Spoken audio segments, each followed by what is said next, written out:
How's it going, everyone? In today's video, we're going to talk about metaclasses in Python and why you'd ever use one. The short answer is when you'd need something to happen at class definition time before any instance is created. And that might be enforcing that every subclass implements certain methods or registering classes in a central place, so you can look them up by name. Without metaclasses, you'd have to remember to do that in every subclass. With a metaclass, you can get it in one place and can't forget. To get there, we need to see how classes are actually created. In Python, a class is an object. Something has to create that object. That something is usually the built-in type. When you write class foo, for example, Python effectively calls type to build the class. So understanding type is the first step. Now, before we go any further, I should mention that I'm using Z, the code editor, for this tutorial. If you'd like to follow along with the same code editor, you can find the download link in the video description box down below. Now, let's see how classes and type relate. Then we'll use that to enforce real rules in the next file.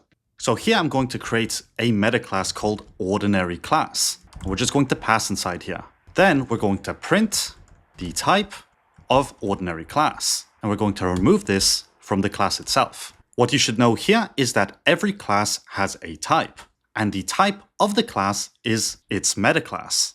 So type is the metaclass of ordinary class. It's the callable that built the class. We can also create a class by calling type directly. What it requires is a name, some bases, and a namespace dictionary. Frameworks that build classes from configuration or ADSL do something like this. Now after that, we can just create an object as always by instantiating it. And when we print object x, what we end up with is 42. If we were to print the type of the dynamic class, we'd end up with the class type. And going back to what we had earlier, class foo is pretty much the same as foo equals type, with foo being the name, the bases, and the namespace, which I guess we could leave empty for both. And if we were to print foo, we would get a foo object back. Now, if we were to swap in our own callable instead of type, we can inspect or change the class before it's created. And that's what we'll do next. Enforce that subclasses implement a required method. Once you see that a class is just an object created by type, the idea of swapping in a custom class factory makes sense. We'll use that to catch missing methods at class definition time instead of at runtime. So, why would you use a metaclass? One reason is to enforce class level configuration. Suppose you have a base class where every subclass must declare something the framework needs, like a table for persistence or an API path. If someone forgets, you want an error as soon as the class is defined, not when you first try to save or call the API. So we'll plug in a custom metaclass that runs when the class is created, and it will check the class namespace for the required attribute.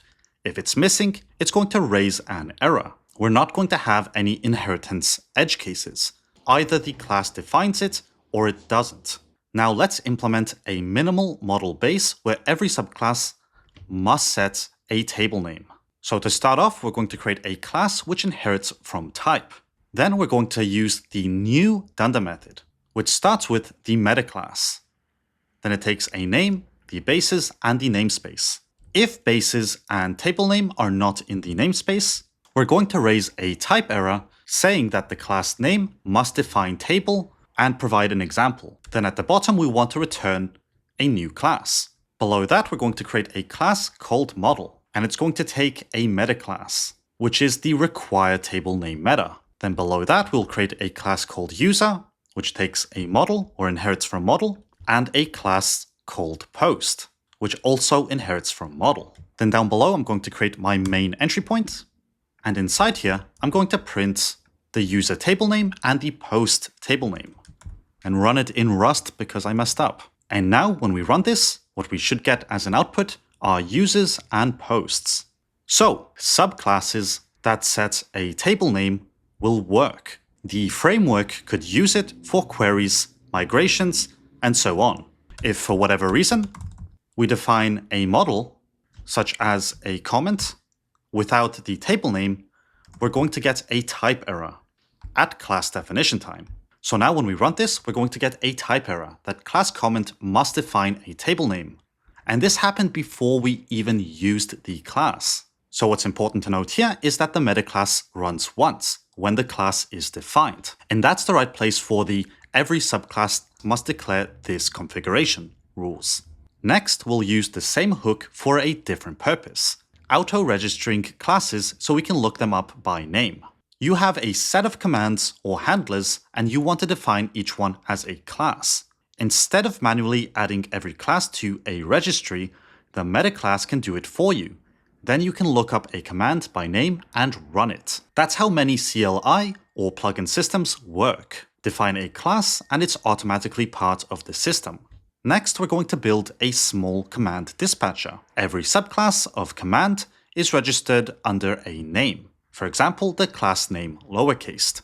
We'll have a function that takes a command name and runs the right class. So the meta class isn't just collecting classes, it's enabling run this by name behavior that we actually use. Let's implement the command registry and a run by name dispatcher. So to get started, we're going to create a class called command registry, which inherits from type. Then we're going to create a registry, which is a class attribute. Below that, we can create an init block, which takes a class, a name, the bases, and the namespace. Then we're going to call the super init and insert the name, the bases, and the namespace. And finally, if the name is not equal to command, we will register that command. Next, we need to create a class called command, which uses the command registry as a meta class. And all we're going to have inside here is a run method. And this must be implemented, otherwise it's going to raise a not implemented error. Then we can have a class called greet, which inherits from command. And what it does when you run it is return hello. And below that, we can create the next most popular greeting, goodbye. Or I guess you don't really greet people with goodbye unless you hate them. Now below that, we're going to create a function called runCommand, which takes a name of type string and returns a string. Here, we're going to try to grab the class using the command registry. If the class is none, we're going to cry and raise a key error that we've entered an unknown command, the name we inserted, and the known commands. Otherwise, since we know that the command exists, we can run it. Now we can create our if name is equal to main check and try running a few custom commands, such as run command greet or run command bye. And when we run this, what we should get as an output is hello and goodbye. We did not have to manually register greet or bye. The meta class did it when we defined them. If we try to run an unknown command, such as Bob, our program will raise a key error that we entered an unknown command, and it will give us back the known commands. So, when should you use a meta class and when something else?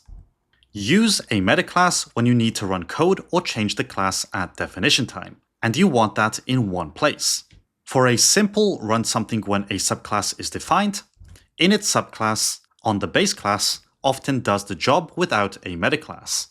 Use a meta class when you need to modify the class namespace or the class object itself.